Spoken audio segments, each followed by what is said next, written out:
Hey guys, Troy from the Do-It-Yourself World and the Off-Grid Project. In the previous video, I put together a large portion of my greenhouse raised bed garden boxes. 4 feet high, or 40 inches high, by 2 feet wide is actual grow space. And I've then lined it with plastic. So if you haven't seen that video, go ahead and check that out. And now I'm going to fill a 20-foot section of this and start my Hugelkultur in my greenhouse. So I'm going to go ahead and fill around the L a bit and then fill up with layers of material. First rotting branches and twigs and stuff, and rotting wood, and then fill on up. I'm going to go about 2/3 or half of the way, I think, or so, with rotting material, maybe 2/3, because this is huge. And then I'm going to add in some my soil, topsoil that I pulled off my where I was digging for the root cellar. And then I'm going to add on the very top area the composted soil I had brought in with the truck, and then mix that in with some compost and then some topsoil.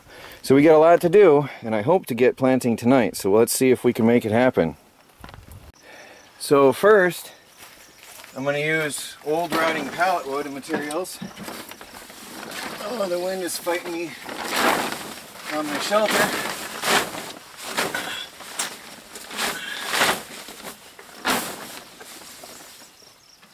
So first of all, I'm going to try to be neat and careful not to puncture the plastic on the bottom. Or on the sidewalls, I should say. I'm using rotting pieces of wood to lay down in here and hold the plastic down for me.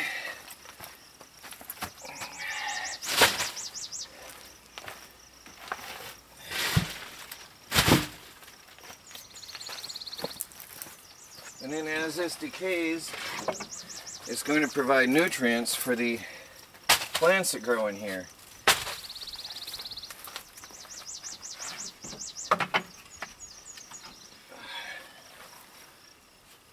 So first I got to be neat the first time around and make sure I do a good job. Oh, Melanie's got some leaves. Everything goes in. Everything goes in.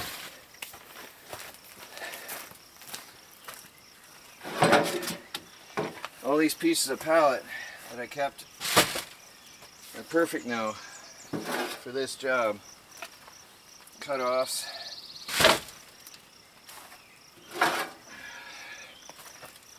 As it decays in there, with time, it builds up the soil. And it's an insulator to protect our roots of our plants and extend their growing season. I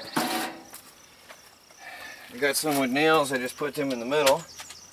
Any holes in there won't hurt a thing in the middle. We need some drainage. Well, let me show you what I got so far. So this is going to take some time. That's just the bottom. That's it so far. Got a long way to go. Well guys, it's a start, but it takes a lot of fill material to get that to fill up high enough that we can plant. I'm going to put a lot more than that in there yet. Actually, I think I'm going to bring a couple wheelbarrow loads of sand, some sandy soil that I have, topsoil, to get down in the gaps in there and work it in, and then a little bit more wood yet before we start bringing in the compost and topsoil. I'm going to only go the top foot with topsoil and composted material. The rest is all going to be this stuff.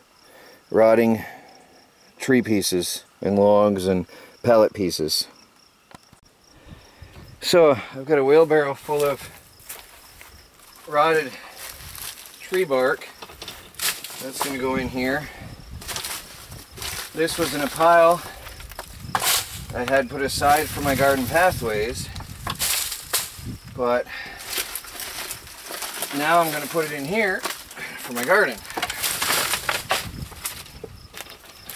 And this doesn't even put a dent in what I got over there. I got a huge pile of tree bark from where I was splitting logs all season. All that stuff is going in here then to help bring the level of this pile up and provide nutrients for the plants with time.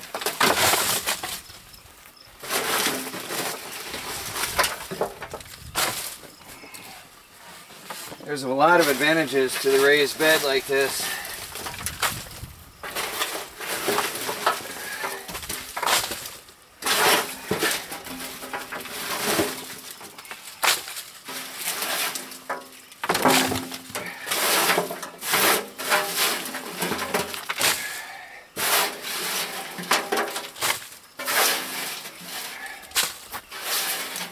So Melanie's got a load of some other stuff that's going as fill.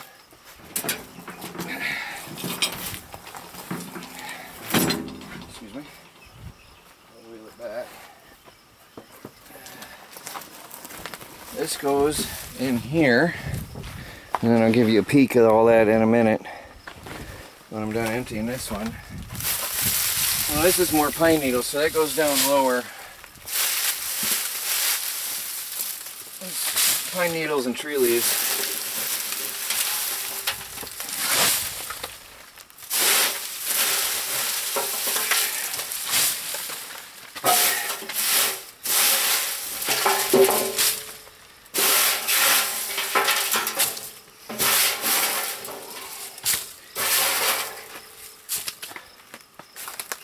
And then I'll get some more. I'll show you here in a second. So I've got a mixture of sawdust, pine needles, tree leaves, branches, tree bark. We're looking good, but I still got a ways to go because I don't want to plant but up to here with soil. Most of the roots won't get beyond that. So I want to fill up to here at least with all the junk, and then it's going to settle with time anyway. All that's going to settle. So, well, we're getting there though. It's 6 o'clock in the evening, so I've got a lot to do in a short time, but I think once I get this tree bark in here, that'll be good. And then I'm going to throw the sawdust on top of that. I've got a pile of sawdust too. I've got a lot of sawdust over by the lumber mill, and I'll throw that on the top of the tree bark to fill the gaps. And then we'll put on the aged topsoil compost mixed with other topsoil, real topsoil that we bought. So we're gonna get it. So another load. There's some big pieces in there, but it'll all break down.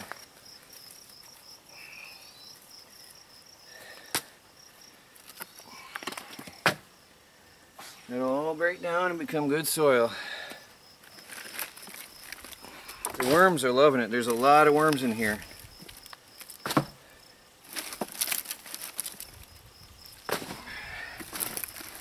I'm going to bring it up to the level now, across, starting from this corner, and bring it up to where I want it before I put in the topsoil.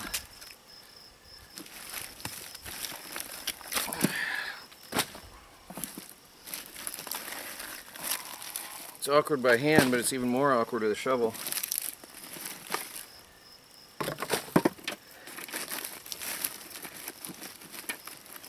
Here, there's two worms right there. They're thick in here. Every handful I get some worms. Very, very good. This is that tree bark we had saved last year. And I'm happy I did. I'm very happy I did.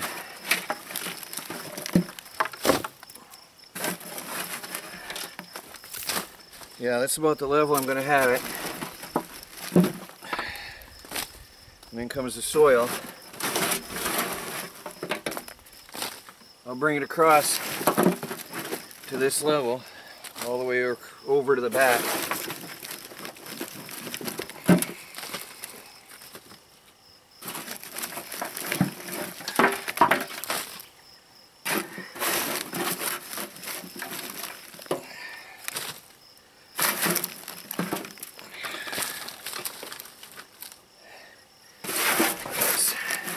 very, very rich material. This will be the best garden we ever had. Absolutely.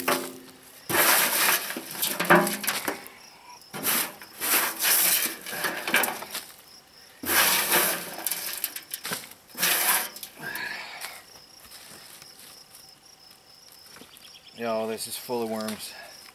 Yeah, that's the level I'm going to have it, all the way across.